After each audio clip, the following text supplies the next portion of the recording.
শুকিয়ে গেছে মৌলভীবাজারের লাউয়াছড়া বনের পাহাড়ি ছড়াগুলো। কৃত্রিম জলাধারেও নেই পানি, এতে হাঁস-ফাঁস অবস্থা বন্যপ্রাণীদের ছুটতে হচ্ছে লোকালয়ে। সময়ের সঙ্গে সঙ্গে প্রকট হচ্ছে তাদের খাদ্য বাসস্থান সংকট। মৌলভীবাজার থেকে স্টাফ রিপোর্টার চৌধুরী ভাস্কর হোমের তথ্যচিত্রে জানাচ্ছেন নাদিরা সুলতানা। ১২৫০ হেক্টর আয়তনের মৌলভীবাজারের লাউয়াছড়া বনে উল্লুক সহ নানা বিরল প্রাণীর বসবাস, আছে অজস্র সরীসৃপ। বনটিকে কেন্দ্র করে আশপাশে পরিকল্পিতভাবে গড়ে উঠেছে বিভিন্ন স্থাপনাও। লাউয়াছড়া জাতীয় উদ্যানে ট্যুর গাইড হিসেবে কাজ করি। আমরা টুরিস্ট নিয়ে বিভিন্ন সময় লাউয়াছড়া জাতীয় উদ্যানে গহীনে যাই। এখানে অনেক পশু পাখি আছে জানি বনের ভিতরে।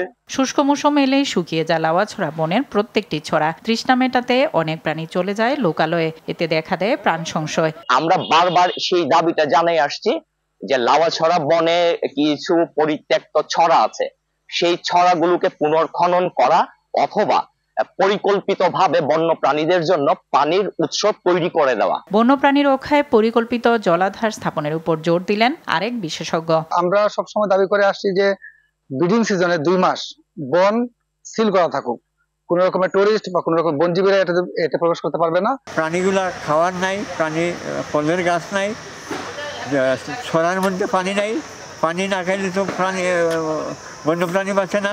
এ বিষয়ে ঊর্ধ্বতনদের অবগত করা হয়েছে বলে জানালেন এই রেঞ্জ কর্মকর্তা। কর্তৃপক্ষ আছে, কিভাবে পানিটা সারা বছর সরবরাহ করা যায় সে বিষয়ে আমরা পদ্ধতি এবং কার্যকরী ভূমিকা নেওয়ার চেষ্টা করছি এবং এটা আমাদের একটা চলমান প্রক্রিয়া। দেশের পূর্বাঞ্চলের এই জাতীয় উদ্যানটিকে বন্যপ্রাণীর আবাসযোগ্য রাখতে প্রয়োজনীয় পদক্ষেপ নেওয়ার দাবি প্রকৃতি প্রেমীদের। নাদিরা সুলতানা, RTV।